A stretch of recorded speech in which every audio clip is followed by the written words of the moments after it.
Muy buenas a todos, mi nombre es Cecín Curiborda y estoy realizando este video con la intención de plantear una hipótesis sobre cómo es el mecanismo de contagio de los coronavirus.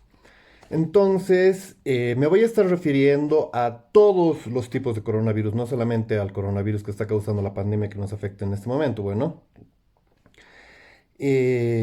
para lograr este objetivo, lo primero que voy a hacer es explicarles ¿qué es lo que dice la teoría actual sobre el mecanismo de contagio de los coronavirus? Después de eso voy a hacer algunas observaciones y algunas críticas a esa teoría. Y finalmente voy a plantear mi propia teoría sobre cómo fue. O sea, no es una teoría, es una hipótesis. Simplemente, ¿no es cierto? No tiene la misma fuerza porque necesita desarrollarse un poco. Pero es mi propia hipótesis sobre cómo funciona el mecanismo de contagio de los coronavirus. Bueno, entonces vamos a empezar aquí ilustrando cómo entendemos qué es la estructura de un coronavirus, ¿no es cierto? Esto lo hemos visto ampliamente en el Internet. Esta es una estructura sumamente compleja, por si acaso, pero aquí la estamos sobresimplificando de la misma manera que todos la sobresimplifican porque no es necesario ir muy a fondo con respecto a esta estructura, ¿ya? Lo que tenemos aquí va a ser un recubrimiento lipídico, ¿sí? Esto es lo que dice la teoría actual, ¿no es cierto? Que hay un recubrimiento lipídico que tiene en su interior una cadena de ARN mensajero, ¿no es cierto? Esto es ácido ribonucleico. Y que tiene en su parte periférica se llaman glucoproteínas, ¿ya? Estas glucoproteínas son proteínas que son portadoras de información y que le permiten a las biomoléculas comunicarse entre sí, bueno. Bueno, entonces esta sería básicamente, o sea, este es básicamente el modelo general, ¿no es cierto? Que todos hemos visto. ¿Qué es lo que dice la teoría actual? Que estas glucoproteínas se van a acoplar a la membrana celular de la célula víctima del virus, ¿no es cierto? Esta estructura lipídica se va a acoplar a la membrana. A ver, veremos cómo es una membrana.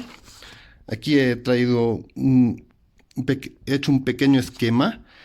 La membrana celular es una membrana lipídica de doble capa, ¿sí? Que tiene unas cabezas que se atraen con el agua en el exterior, ¿sí? En las partes exteriores, y tienen unas colas que repelen el agua, ¿sí? Que son aceitosas. Entonces las colas se miran entre sí y las cabezas que se aferran al agua están en los exteriores, siempre en contacto con agua.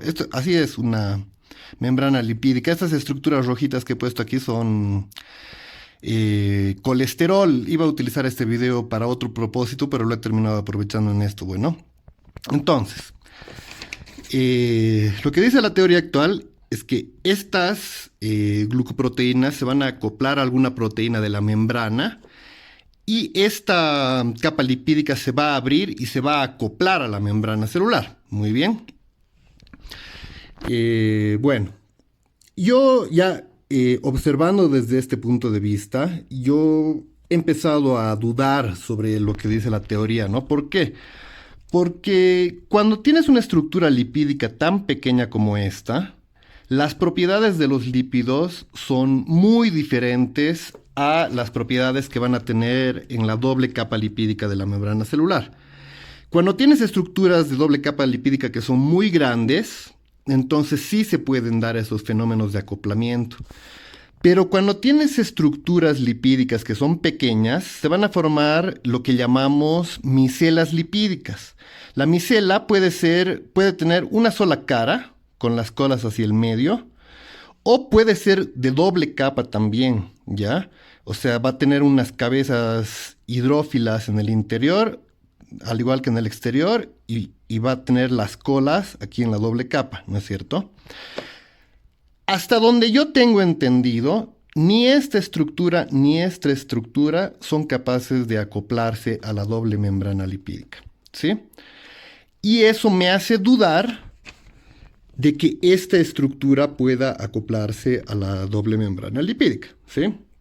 Entonces, Para revisar lo que dice la teoría actual, yo he revisado cualquier cantidad de artículos, ¿ya? Y todos hablan más o menos de lo mismo, pero nosotros aquí para el análisis vamos a basarnos en una publicación de la Sociedad Argentina de Virología y en otra publicación que es de la editorial Elsevier, ¿sí? Ambas explicando este fenómeno y explicando a qué tipo de proteínas se acoplan estas glucoproteínas de aquí, ¿sí? Nosotros lo que vamos a tratar de hacer es refutar esta teoría actual, ¿sí? Muy bien, antes de continuar, primeramente quiero dejar una cosa bien en claro. O sea, primeramente quiero agradecer a las personas que escriben estos artículos y estas publicaciones científicas, porque la verdad es que su trabajo es muy importante. Si no fuera por ellos, yo no me podría estar enterando de la problemática, ni podría estar haciendo el trabajo que estoy haciendo ahora, ¿sí? Entonces, quiero comunicarles que no podría estar más agradecido con las personas que hacen estos trabajos, a pesar de que voy a estar tratando de refutar ciertas cosas que dicen, ¿no es cierto? Aquí igual hacer un comentario igual aparte, ¿no? Esto va dirigido, es una recomendación que va dirigida especialmente a los jóvenes que quieren iniciar sus carreras como científicos.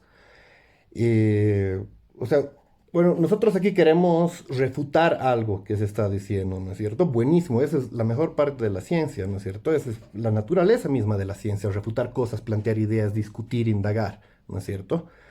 Pero siempre tiene que ser con muchísimo respeto a las personas, ¿sí? No podemos faltarle el respeto a otras personas solamente porque pensamos que están equivocadas, ni podemos denigrar su dignidad. Y eso es lo que muchas personas están acostumbradas a hacer. Denigran la dignidad de otras personas en el nombre de la ciencia. Y eso no está bien, ¿sí? Cuando uno empieza su carrera científica, lo primero que va a pasar es que va a empezar a estudiar el tema que le gusta, ¿sí? Va a empezar a explorar las cositas de la ciencia y va a ir aprendiendo cosas que le van a parecer muy interesantes. Cuando uno entra en este estado, se emociona, ¿sí? Te emociona aprender cosas que no te imaginabas que eran de esa manera. Y la primera actitud que tienes es querer comunicarlo, te emocionas y le quieres contar a todo el mundo esa nueva cosa interesante que has aprendido. Y siempre que pasa te frustras. ¿Por qué? Porque nadie te entiende. Vas a tratar de explicarle las cosas a las demás personas y no te van a entender, no te van a prestar atención y te vas a sentir frustrado. Esa es la historia de toda la vida de los científicos. Eso es lo que siempre pasa, ¿sí? Entonces, la ciencia no te va a dar una actitud mezquina de tratar de denigrar a los demás, sino que te va a dar una actitud de compartir tu conocimiento, ¿sí? Entonces, cuando ustedes estén en este estado en el que están estudiando y se están esforzando y están descubriendo cosas que les parecen muy interesantes y quieran compartirlas con los demás, ahí se van a dar cuenta de lo patético que es tratar de denigrar a los demás basándote en tu conocimiento. ¿Sí? Bueno, habiendo dicho esto, ahora sí comenzaremos a refutar lo que dicen estos tontos. Nada, mentira, lo que dicen estas personas, ¿no? Bueno, voy a continuar aquí sobre este tema. Como les digo, a mí me parecía un poco difícil de creer que esta estructura lipídica se pueda acoplar a la doble membrana de las células, ¿no es cierto? Ahora, esto no es un argumento lo suficientemente fuerte para decir o sea, que este modelo está mal, pero ha sido lo que me ha llevado, o sea, a mí a empezar a dudar y tratar de explorar nuevas posibilidades, ¿no es cierto? Entonces les voy a decir lo que yo pienso que ocurre realmente, ¿ya? Yo pienso que la estructura real del coronavirus, o sea, de lo que estamos observando es esta. O sea, es un contenido lipídico plegado sobre sí mismo. Sí, en la teoría actual igual dicen, ¿no? Que es una capa lipídica plegada sobre sí misma. Incluso algunos dicen que es una doble capa lipídica. Lo que yo digo es que es una capa lipídica plegada sobre sí misma, pero que está vacía, o sea, que no tiene un contenido de ARN en su interior, o sea, no tiene una cadena de ácido ribonucleico, sino que simplemente es un pedazo de lípido plegado sobre sí mismo que tiene las glucoproteínas, ¿no? Para interactuar. Ahora, pero la gente me va a decir, pero si hacemos los PCRs y encontramos un código genético extraño, ¿no es cierto? Lo que yo pienso es que esta estructura que estamos viendo aquí, o sea, esta estructura, ¿no es cierto?, a la que nos referimos como coronavirus, no es un virus realmente, ¿sí? Yo pienso que esta estructura es el remanente de una célula que ha sido literalmente destrozada, ¿sí? Entonces, esto es un pedacito de la membrana celular que se ha roto, se ha separado del resto del conjunto y que está conteniendo las glucoproteínas que son glucoproteínas de origen humano, o sea, son las mismas glucoproteínas que estaban presentes en la célula, ¿sí? Entonces, lo que yo estoy tratando de plantear es que no hemos logrado identificar el agente patógeno que contiene la cadena de ARN, ¿sí? ¿Qué es lo que ha ocurrido? Según yo, ¿no? Cuando los científicos han empezado a investigar las enfermedades relacionadas a los coronavirus, lo que hacían era tomar muestras de los tejidos infectados y cuando los observaban en el microscopio electrónico podían detectar estructuras como estas, ¿no es cierto? Que era una capa lipídica que tenía unas proteínas en la periferia. Entonces, obviamente, los científicos han interpretado que este era el agente patógeno infeccioso, ¿no es cierto? Entonces, ¿qué es lo que han hecho? Han separado estas glucoproteínas, las han aislado, ¿sí? Y han empezado a aplicarlas a diferentes tipos de tejido. Voy a volver a dar la vuelta aquí para que no sea aburrido ver el video, ¿sí? Han empezado a aplicar estas glucoproteínas a diferentes tipos de tejidos para tratar de descubrir cuáles eran las células que estaban siendo atacadas por estos supuestos virus, ¿no? Yo digo que no son virus. Entonces, ¿qué es lo que ha pasado? Han descubierto, en el caso del, ahora sí vamos a hablar específicamente del SARS coronavirus, ¿sí? ¿Sí? O sea, de la pandemia que nos está afectando ahora, porque hay muchos tipos de coronavirus. Por ejemplo, esta mañana me fijaba, había habido un coronavirus que produce hepatitis en las ratas, ¿sí? Hay muchos tipos de coronavirus, otros van a producir gripes, etcétera, etcétera. Ahora vamos a hablar específicamente del coronavirus que produce el síndrome agudo respiratorio, ¿cómo es? Síndrome severo respiratorio, no, síndrome respiratorio agudo severo, ¿sí? Ese es el SARS, ¿no es cierto? Bueno, cuando los científicos han empezado a explorar cuáles eran los tejidos que eran afectados por estas glucoproteínas, de las que o sea, que son las glucoproteínas de periferia del coronavirus, han visto que estas proteínas afectaban al epitelio de las células pulmonares y a unos epitelios que se encuentran en el intestino delgado, ¿sí? Eso está bien descrito en la publicación de la Sociedad Argentina de Virología. Estas publicaciones se las voy a dejar en la descripción del video o en los comentarios, ¿ya? O sea, las referencias, ¿no es cierto? Bueno, como les digo, o sea, se ha visto que estos spikes, se les dice spikes, ¿no es cierto? Estas glucoproteínas del coronavirus, se ha visto que estos afectan a las células del epitelio del pulmón y a las células del epitelio del intestino, ¿ya? Entonces les voy a explicar qué es lo que pasa otra vez aquí en el dibujo. Se los voy a ir dibujando mientras les explico, ¿ya? O sea, ahora sí les voy a explicar qué es lo que yo pienso que ocurre realmente, ¿ya? Digamos que esta es una célula del epitelio pulmonar, ¿ya? Y aquí tenemos, aquí en amarillo vamos a dibujar una célula del epitelio del intestino delgado, ¿sí? Y además vamos a dibujar una célula del epitelio sanguíneo, ¿ya? A este epitelio sanguíneo muchos le dicen endotelio, es el nombre más correcto parece, ¿ya? Entonces vamos a considerar estos tres epitelios. Como les digo, la teoría dice que el coronavirus afecta a la célula del epitelio pulmonar, pulmón, Aquí es vaso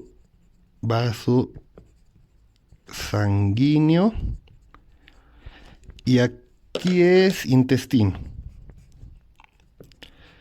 Intestino. Ya, como les digo, la teoría dice que el coronavirus va a afectar al epitelio del pulmón y al epitelio del intestino delgado. Lo que yo digo es que el coronavirus afecta al epitelio del vaso sanguíneo, ¿sí? A ninguna de estos dos, sino que afecta al epitelio del vaso sanguíneo. Enseguida les voy a explicar por qué. Como todos sabemos, como se ha visto en los casos del coronavirus, el coronavirus produce, uno de los síntomas del coronavirus es la trombosis, o sea, produce trombos, te puede causar una embolia incluso, ¿sí? Entonces aquí voy a aprovechar un dibujo que hice para otro video, que igual está en mi canal, lo pueden revisar, donde explico la manifestación de los síntomas del coronavirus, ¿sí? Entonces voy a aprovechar aquí mismo este dibujo que ya hice para explicar por qué pienso que el coronavirus afecta al epitelio del vaso sanguíneo y no al del pulmón y del intestino, ¿ya? Bueno, aquí lo que podemos observar es la estructura del vaso sanguíneo, que básicamente está compuesta por músculo liso, ¿ya?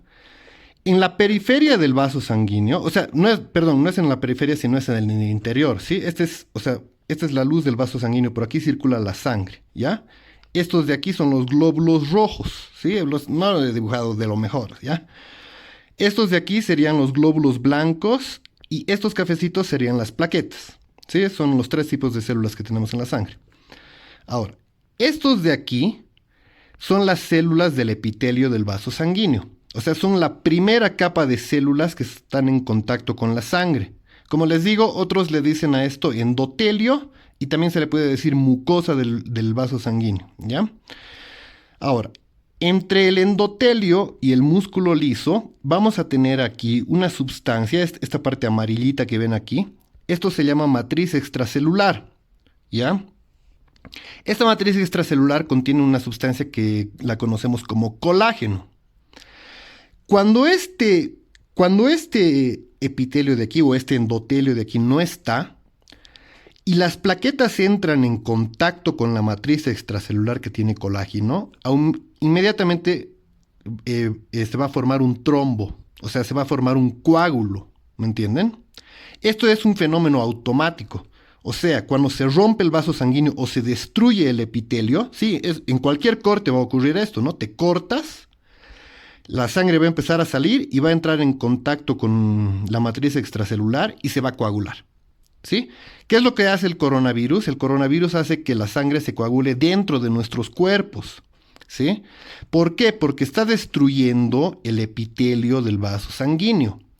La única forma de que la sangre se coagule es que se destruya el epitelio del vaso sanguíneo y las plaquetas entren en contacto con la matriz extracelular. No existe ninguna otra manera posible de que se coagule la sangre, ¿sí? Esta es la única manera.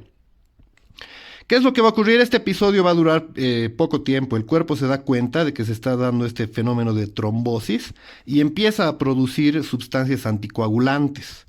Y lo que va a ocurrir es que se va a liberar el coágulo y va a empezar un proceso inflamatorio. Sí, esto lo explico a mucho más detalle en el otro video donde explico la sintomatología del SARS, ¿no? Ya aquí esto es suficiente, ¿no? Para dejar en claro el punto. Para tener trombosis, sí o sí necesitas que ocurra esto. O sea, necesitas destruir el endotelio del vaso sanguíneo, ¿sí? Y hemos visto que el SARS es una enfermedad que produce trombos. Así que las células que están siendo afectadas son estas, ¿sí? Entonces, ¿qué es lo que pasa? ¿Por qué los científicos piensan que las células que están siendo afectadas son las células del epitelio pulmonar y las células del intestino delgado? ¿Por qué será? Porque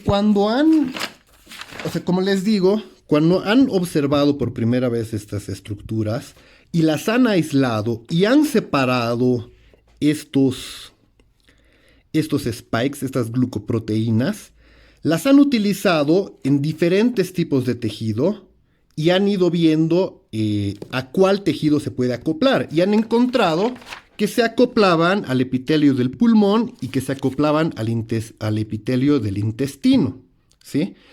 Entonces, ¿qué es lo que me lleva a pensar? ¿Qué es lo que esto me lleva a pensar a mí? Lo que me lleva a pensar es que es lo que les había dicho desde el principio, ¿no? Esta es mi hipótesis, ahora sí les voy a plantear mi hipótesis. O sea, una parte de la hipótesis, ¿sí? Mi hipótesis es que hay un agente patógeno que no hemos encontrado, o sea, no lo hemos identificado, que va a afectar a este, o sea, que va a afectar a este epitelio, ¿no es cierto?, del vaso sanguíneo, y que va a provocar que el vaso sanguíneo se destruya, o sea, tiene un mecanismo que lo voy a explicar más adelante, pero va a hacer que esta membrana de aquí se vaya desmenuzando, ¿sí? Y que se vayan formando estas micelas, ¿me entienden?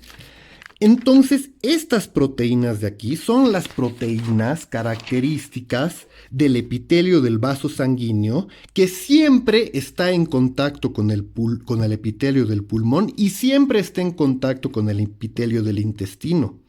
Entonces, lo que estamos observando aquí, o sea, estas glucoproteínas que estamos observando aquí, son las glucoproteínas que utiliza el epitelio del vaso sanguíneo para comunicarse con el epitelio del pulmón y para comunicarse con el epitelio del intestino. Entonces, como les digo, esta estructura es una estructura que se ha quebrado, que se ha separado de una célula dañada, que conserva las glucoproteínas de comunicación y que estas glucoproteínas todavía pueden acoplarse a las glucoproteínas receptoras que están en estos dos epitelios. Espero que esto se pueda entender bien. Bueno, ahora continuemos. Hablemos ahora, ya, a ver, otra vez lo cambio la cámara para que se me vea a mí. Ya, otra vez, ahora hablemos de cómo, o sea, de dónde provendría este agente infeccioso que no hemos identificado. Ya, por, puede, puede, este agente infeccioso puede afectar puede tener, o sea, la manifestación, el comportamiento de este agente infeccioso puede darse de muchas maneras. Podría ser un agente infeccioso que afecte directamente al epitelio del vaso sanguíneo, como hemos estado hablando. Pero yo pienso que el mecanismo es un poquito más complejo que eso.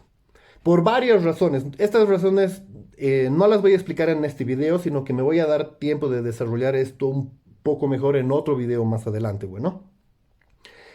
Lo que yo pienso es que el agente patógeno del que estamos hablando, que es el que lo podemos identificar en los PCRs, ¿no es cierto? Conocemos el hisopado nasal. Yo pienso que es un agente patógeno que afecta a las bacterias que viven en nuestro cuerpo, más específicamente a los neumococos, ¿sí? O sea, nosotros en nuestro cuerpo tenemos muchos tipos de bacterias que viven. Las bacterias son células muy menuditas que pueden tener diferentes funciones y que muchas veces causan enfermedades. Por ejemplo, en el caso de los neumococos que viven en nuestro cuerpo, lo que ocurre es que, no sé, digamos, si hace mucho frío, estamos en un ambiente muy agresivo para nuestro sistema respiratorio que termina dañando nuestro sistema respiratorio, eso puede provocar que el neumococo aproveche y se desarrolle una neumonía, ¿no es cierto? El neumococo va a ser uno de los principales agentes causantes de la neumonía. Otro mecanismo puede ser que te hayas enfermado por algún motivo, tus defensas hayan bajado, igual, se va a activar el neumococo y te va a producir una neumonía, ¿sí? Aparte de eso, los mecanismos y las acciones de los neumococos son muy complejas y no las conocemos bien, o sea, recién las estamos empezando a explorar y a comprender. ¿Qué es lo que yo pienso? Que hay un agente patógeno, posiblemente ¿qué se les dice a estos? Un bacteriófago, ¿no? Que es el tipo de virus que afectan a las bacterias. No necesariamente es un bacteriófago, ¿no? Puede ser cualquier tipo de virus que afecta a las bacterias. En- eh, eh, es o sea, lo que quiero decir es que hay o sea, existe este virus que está relacionado a los neumococos de los murciélagos, ¿sí? O sea, estamos hablando de un virus que afectaba siempre al neumococo de los murciélagos y que este virus ha contagiado a los neumococos humanos, ¿sí? O sea, ha sufrido una mutación y ha empezado a contagiar a los neumococos humanos. Puede ser eso, o puede ser que los neumococos del murciélago hayan mutado y hayan empezado a infectar a los seres humanos y se hayan normalizado dentro de la flora bacteriana que tenemos en nuestros cuerpos. Eso es lo que pienso yo. Entonces, ¿qué es lo que pienso que ocurre? Este agente infeccioso, este virus de la bacteria, va a hacer que la bacteria produzca lo que llamamos un neurotransmisor. Sí, los neurotransmisores no solamente vienen del cerebro, se pueden producir en muchos tejidos y tienen muchas funciones. ¿Sí? Yo pienso que este agente patógeno, este virus de la bacteria, hace que la bacteria produzca un neurotransmisor y ese neurotransmisor es enviado a nuestro epitelio. A ver, vamos a volver a ver el dibujo.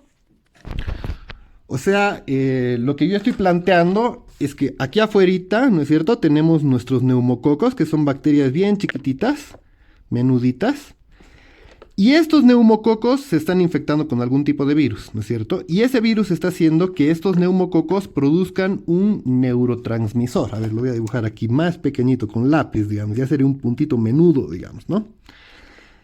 Estos neurotransmisores se van a dirigir hacia el epitelio de los vasos sanguíneos, que se le llama correctamente endotelio, ¿no es cierto? Este neurotransmisor va a producir una cascada de reacciones que van a hacer que este epitelio empiece a producir estas glucoproteínas de forma anormal. O sea, las va a empezar a producir de forma muy abundante, sin sentido.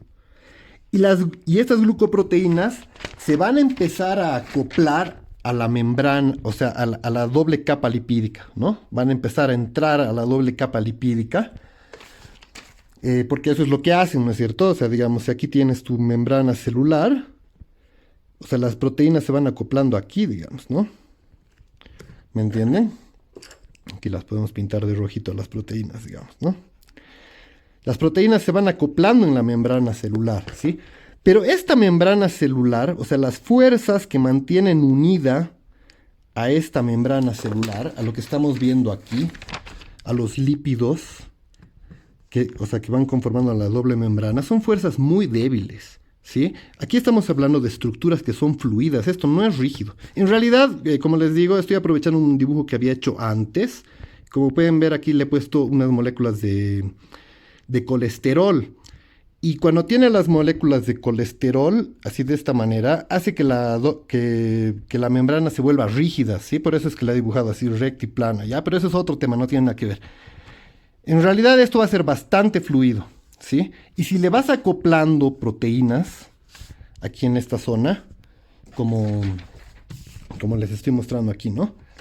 Entonces lo que puedes provocar es que la membrana se llegue a quebrar, ¿no es cierto? O sea, has acoplado tantas proteínas que este sistema ya no funciona, ya no es un sistema que puede estar integrado y se empieza a quebrar. Y empiezan a salir micelas como estas, que van a tener acopladas las glucoproteínas, que son típicas de esa membrana. O sea, estas glucoproteínas están hechas para aferrarse a estos lípidos y quedarse ahí colgados, digamos, ¿no? Y están hechas para comunicarse tanto con el epitelio del pulmón como con el epitelio del intestino, porque el epitelio del pulmón está íntimamente comunicado al epitelio del vaso sanguíneo y también el el epitelio del intestino va a estar íntimamente comunicado, ¿sí? Están lado a lado, ¿sí? Se comunican directamente. ¿Por qué? Porque este es el epitelio del vaso sanguíneo, porque este es el epitelio del intestino, pero tiene que haber un vaso sanguíneo ahí que lo comunique, ¿no es cierto? En la respiración igual. Tenemos el epitelio del pulmón, pero tiene que haber ahí un vaso sanguíneo por donde circula la sangre, ¿sí? Entonces estos epitelios están íntimamente comunicados. Entonces, una vez más, lo que yo pienso es que estas son las glucoproteínas de membrana propias del vaso sanguíneo, que por acción de un neurotransmisor que ha sido transmitido desde una fuente desconocida, yo pienso que la fuente son neumococos, está haciendo que el epitelio empiece a producir de forma descomunal estas proteínas, o sea, en una cantidad sin sentido, y van provocando que se vaya quebrando la membrana, se vaya destruyendo la célula, aparezcan estos remanentes celulares de la membrana que tiene la capa lipídica y las glucoproteínas de comunicación, y termines con una célula disfuncional o destruida directamente, que si no se va a remover porque se ha autodestruido, va a venir el glóbulo blanco y se la va a comer porque es una célula que no está funcionando bien.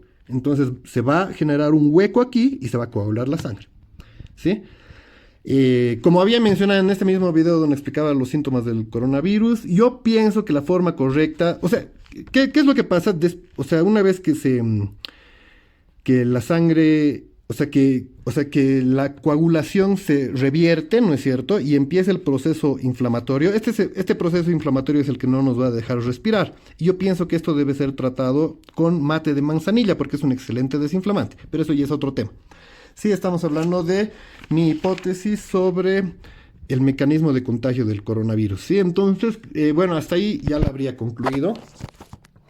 Otra vez resumiendo, estamos hablando, o sea, yo estoy planteando que estamos hablando de un agente patógeno, o sea, un virus que está afectando a los neumococos de nuestro cuerpo, no a nuestro cuerpo directamente, sino que afecta a los neumococos de nuestro cuerpo.